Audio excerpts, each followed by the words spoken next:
First Alert meteorologist Zoe Mintz joins us live now. And Zoe, I felt like last night, really yesterday afternoon, I was outside walking in the probably Marina Presidio kind of side of the city. Great day for it. It really was a great day, but I really watched the fog roll in. And I felt like it was the first time in a couple days that it came in that, like in a really thick manner. Yeah, we were seeing both not only the marine layer coming in through the Golden Gate, but we're also looking at that radiation fog, that Thule fog in the Central Valley. And both of them are kind of like merging over the Bay Area.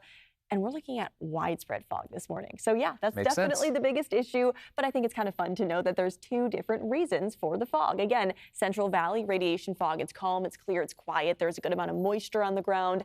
And with cold air moving over the moisture and warm ground, that's what allows the fog to form. And then the marine layers moving in as well. So there's a combination of two areas of fog that are merging across the bay. That's creating some dense pockets of fog, but also allowing our temperatures to be pretty comfortable this morning. Still chilly. It is still November. You still have to grab a jacket, but upper 40s to low 50s across a lot of the Bay Area compared to yesterday at this time. Most of us are at least a couple of degrees warmer, again, because of the cloud coverage acting like a blanket, insulating us overnight and keeping us nice and comfortable. Again, the biggest issue is visibility, especially if you live in our North Bay, Inland East Bay, or down into the Santa Clara Valley, where we are seeing those visibility levels less than 2 miles, if not less than a half a mile for some of our locations like Novato, Napa, Fairfield, over to Concord. So again, if you're planning on heading out early this morning and you live in those areas, you live in those valley communities that normally see that heavier fog settling in, again, give yourself extra time, put on those low beams. You're likely going to need it, even all the way down to Hollister, the southernmost end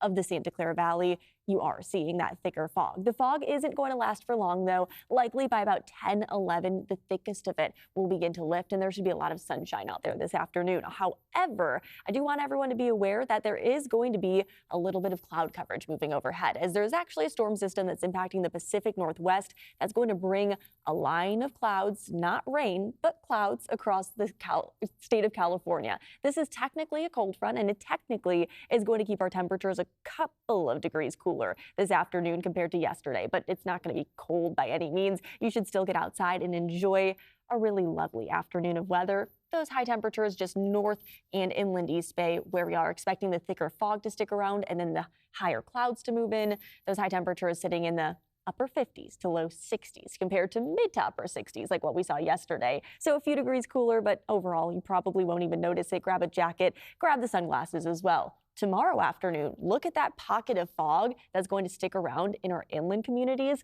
likely going to create some pockets of cooler weather tomorrow afternoon as well, while everyone else will be warming up a degree or two. Again, temperatures are not necessarily going to be fluctuating all too much over the next several days. The bigger issue is going to be the fog each and every morning developing. That fog will quickly clear, and then we should be seeing some sunnier skies by the afternoon hours. Little to no chances for rain over the next at least 6 to 10 days, and our long-range models are pointing at, again, a very quiet weather pattern. So when it comes to our wind gust, nothing above 10 to 15 miles an hour. When it comes to our temperatures, nothing above or below 5 to 2 degrees above or below normal. So again, average 62 degrees in San Francisco. We will be at or below that for at least the next 7 days. And that's kind of going to be how everybody is at or below average through the rest of the week of weather ahead of us. Keep that in mind for any outdoor plans. But look at Thursday. You should be good to go. Thanksgiving travel does not look like it should have any issues this year.